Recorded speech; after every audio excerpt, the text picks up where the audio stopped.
back at it again, and in light of Trump's latest indictment, one of his lawyers has come out and said some interesting things, I guess. So we're going to be diving into that today. Like, share, comment, hit that subscribe button if you are new. If you would like to help me out even further with the YouTube algorithm too, watch this video to the very end. It helps out tremendously. All right? And with that being said, let's dive in. On March 17th, Hunter accidentally admits that it was his laptop from hell. The next day, DA Alvin Bragg indicts President Trump. June 8th, an FBI document is released showing that the Ukrainians paid the Biden crime family millions and millions of dollars. The next day, allegedly, the Mar-a-Lago raid and the Mar-a-Lago indictment. Interesting how that works. Hunter Biden's sweetheart plea deal fell through when the judge realized it had blanket immunity. The following day, a superseding indictment against Donald Trump. July 31st, Devin Archer goes to testify in front of the House. That was only after they failed to put him in jail prior to the fact. What happens the next day? Yeah, I did hear that they were trying to lock up the guy that Tucker Carlson interviewed. Devin Archer is his name, I guess. We checked out the Tucker Carlson interview between the two of them. He was Hunter Biden's former business partner, and I guess they were trying to lock this guy up, which was just, oh my goodness, this stuff is getting crazy, y'all. It's getting insane. Like, they allegedly tried to lock this guy up before he could talk to Congress, which is, kind of interesting if I do say so myself. And then, of course, you got all these coincidences. You know, I'm just saying. I'm just a guy who makes YouTube videos, so maybe I'm some lunatic. I don't know. You know, y'all let me know how y'all feeling in the comment section, please. In front of the House. That was only after they failed to put him in jail prior to the fact. What happens the next day? The January 6th indictment that we're here for today. This is not a coincidence. This is election interference at its finest against the leading candidate right now for president, for either party. President Trump is under siege in a... That was weird. I'm sorry, I know I'm interrupting, but did y'all see the guy like walk behind in front of the camera? What in the world? Anyway, let's jump back in. For either party. There he is. President Trump is under siege in a way that we have never seen before. True. President Trump and his legal team and everyone on his team will continue to fight, not for him, but for the American people. I'll take some questions. Well, thank you. I know the president has called this a witch hunt. You just laid out several examples of that. Any other thoughts that the president has communicated to you in terms of why this is going on and then why he calls it a witch hunt? I think a witch hunt is really the way that anybody should describe this, because it's not something we've seen in our time. This is not even political. This is beyond that. A witch hunt is when you relentlessly attack your opponent, when you relentlessly attack the thing that you are most afraid of. People are afraid of somebody that cannot be bought by Washington. People are afraid of somebody who is independently wealthy and who has given up his good life to fight for this country. And that frightens a lot of politicians who are career politicians, unfortunately, because he'll get back there, and I know he'll be fighting for every one of us so that this doesn't happen to us. Absolutely. It's about free speech, but the special... And that's one of the things that I brought up in conversations is I feel like they're afraid of him. Right? That's what I personally feel. Now, do I have any hard evidence of that? No, not really. But that's just how I feel. I feel like they're afraid of this guy, and I want the guy that they're afraid of. Why are they so afraid of him? Why does he scare them so much? You know, I think it's for a multitude of reasons. But also, like, I literally had someone tell me that Trump is a part of the establishment.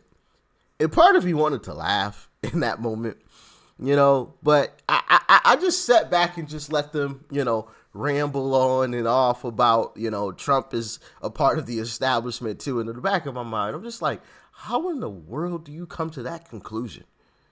he's a part of the establishment? Really? You serious? Now, he's probably rubbed elbows with a lot of people that are in the establishment, right? I'm not saying he's super far away from the establishment. He's rubbed, goodness gracious, I'm sounding like Joe Biden. I can't talk today. He's rubbed elbows, and had, well, I guess he doesn't drink, had meals, sat down and had long conversations with people that are a part of the establishment. So he's not like far away from it, but by no means do I feel like he's in it or think that he's in it. Under no circumstances. Absolutely not. Like that one blew me away. I just goodness gracious. But anyway, let's continue. Counsel says Trump could have disagreed with the results and talked about it. No crime there. The difference is what he did to try and switch the votes. So what is it that he did to try and switch the votes that you refer to? By bringing cases, by using the law in an appropriate manner, unlike what we're sitting here today seeing. This is not appropriate. What President Trump did is he said, go patriotically and peacefully and protest. That is an American right. That is why we are America and we are not a third world country. Although I will say that today, I don't feel very much like we are in America. Yes. This case should go forward before or after the 2024 presidential election? I think that every court needs to look at this as a whole, right? It's not about the January 6th case. It's about the fact that in the matter of a couple months, we have seen them try and tie up, and me as an attorney, I've never seen this, tie up one individual who's running a campaign, running for office for president, so that he is in court, in depositions, and distracted, so that he won't properly run for 2024. And frankly, it's not going to work. Is the legal team going to argue that the election was stolen? I don't think that that's the argument that needs to be made. I think that anybody that believes that is misreading this. The truth is, as an American, there were questions that he had regarding the election integrity. We've seen documents come out, we've seen documentaries come out showing that there were issues with the election. And frankly, by bringing this, I don't think Jack Smith really thought it through. There only has to be proof that, number one, President Trump believed that this election was not completely honest. And number two, Jack Smith has opened himself up to a can of worms that we can now look at and really examine. If you believe that he's innocent and that this is all a setup, why not bring it to trial as soon as possible before the election so that you can clear his name? Yeah, I would love to do that, but there's something called discovery. And when somebody wants to say that the 2020 election was perfect and that President Trump has no right to object to it, we've got to go show them all the facts. And there's a lot of facts to show. So everybody has their time. And to say that Donald Trump should then be rushed and not be given the same fair proceeding that anybody else is just, frankly, un-American. It's not fair. It's not the way our system works. A lot of the lawyers who helped him try to overturn the election are unnamed co-conspirators in the indictment. Jenna Ellis isn't. Why do you think that is? I'm not going to speak to co-conspirators or anybody else. I represent President Trump. Let's go one more. She's on point with it. There's testimony and there's a number of aides that have said that the president was made aware that he lost the election and yet continued to argue that it was stolen from him. How do you reconcile those two things? Well, I think that everybody was made aware that he lost the election, but that doesn't mean that that was the only advice he was given. As anybody understands what happens in the Oval Office, there are a numerous amount of advisors and politicians and lawyers, not just one or two, that are giving you advice and telling you what they believe is true. So, and just because somebody tells you something doesn't mean that you have to believe them. Like that's mind-boggling to me. Oh, somebody said, "Oh, Rich, the sky is purple." A few people said it to you, so now you have to believe it. No, the fuck I don't. Excuse my language, but like that's just crazy to me. Oh, because a few people come up to you and tell you, or your cabinet comes up to you and tell you, or your group of friends comes up to you and tells you something. The sky is purple. Now you're supposed to believe it?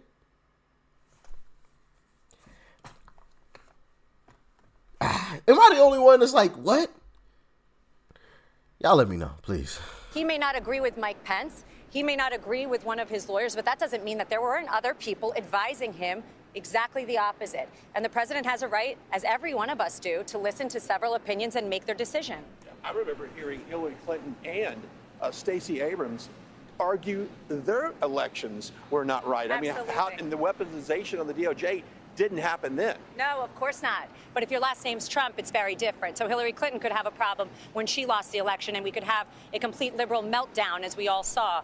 But when we have dignified disagreements, we take them to court. We say do things patriotically and peacefully. He's to blame for things that he did not himself do. And that's what we're seeing. Frankly, folks, this is not about that. This is about politics. This is about 2024. Period. The end. Thanks, guys. Thank you. Hey, everyone. And I think Joe Rogan, I heard a quick clip from Joe Rogan recently about this entire situation. And if I remember what he was saying, he was basically saying that, you know, the reason why Trump's poll numbers continue to go up is because of the 2 tiers of justice, right? I think that was Joe Rogan. Was that Joe? Pretty sure it was Joe Rogan that I heard talking about that.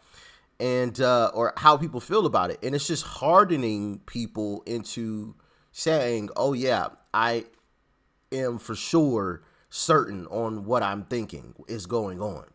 And I've told you guys about videos and clips that I've come across of people saying, I've never been a Trump supporter, but stepping back and looking at what's going on, I'm definitely voting for Trump this next time around. I'm thinking of a lady right now, a clip of a lady right now that said that exact same thing. I myself have basically said the same thing, you know, in past videos. Like, all of this going on just ensures me that I'm looking in the right direction. I'm leaning in the right direction. I'm doing what I feel is definitely 100% correct. You know, there's something weird going on here. Now, obviously, it's hard to say with 100% certainty. Of course, we can all speculate and, you know, 1 + 1 always equals 2, right? If it walks like a duck, quacks like a duck, it's probably a duck. But, yeah, there's something weird going on here. As much as they try to say, oh, yeah, no, this is just how the system works. It's like, hold on, wait, but why didn't that happen to Hillary? You know, in the document situation, people always try to point to, oh, well, so-and-so and so-and-so and so-and-so, you know, Hillary and Mike Pence or Joe Biden, like they gave the documents back. They invited, right? And it's like, wait, first off, no. And second, they shouldn't have had documents in the first place. Like, they skip over that whole part of the equation. They shouldn't have had documents in the first place. None of them were a president. Not one of them was a president. So why did they have the documents in the first place? But everybody skips over that. And they go, right, oh, well, Trump did this and Trump did that. But they had documents when they shouldn't have had documents. Last time I checked, if you take those documents illegally, you should be charged. So if Trump's getting charged, why haven't they been charged? Then, second thing, if Trump's a no good, very bad person for questioning things, why aren't all these Democrats no good, very bad people as well for questioning things? Because there's a video clip, a compilation clip, actually, I might drop it tomorrow, of all of them saying virtually the same thing that Trump said. So if he's a bad person, are they not bad people too? I'm just saying. And she brought up Stacey Abrams and Hillary. Are they not bad people too? Like, it's just like, wait, what? So he's being charged for that and they're not nothing? Nothing. Just scot-free. No, really. It's always people leave out stuff when it comes to Trump, or they skip over something, right? Even with the whole, the J6 situation. Nobody ever mentions that he said go peacefully protest. Nobody mentions that. It's just skipped over. Oh, Trump, he sent his goons down. Hold on, wait a minute. Sent his goons. Oh, but I thought he said go peacefully protest. I could have swore Maxine Waters, though, tried to send her goons to go and harass people. And that is on camera. On camera. Her saying those words. This isn't speculation. None of that. We can all watch the clip. We have all watched the clip together. Whenever you see any of these people, you go up to them and you let them know they are not welcome. Y'all remember that clip of Maxine Waters, the Wicked Witch of the West? Y'all remember that clip? We all remember that clip. Come on now. Come on. But Trump is bad for saying go peacefully protest? Like I said before, I think Trump just needs to start repeating everything that these Democrats have said in the past. and watch the liberal media lose their minds. And he's like, and then he comes out and he's like, hold on, wait a minute. Did y'all lose your minds when Maxine Waters said those exact same words? Did y'all lose your minds when Joe Biden said these exact same words? When Obama said it? When Hillary said, did y'all lose your mind? Here's the clips right here. Did y'all lose your mind when they said it? Oh, it just exposes your double standard, and put them all on Front Street. But that's just me. I don't know. Y'all let me know how y'all feeling about all of this in the comment section below. Like, share, comment, hit that subscribe button before you go. Y'all stay safe out there. Peace and love. I'm out.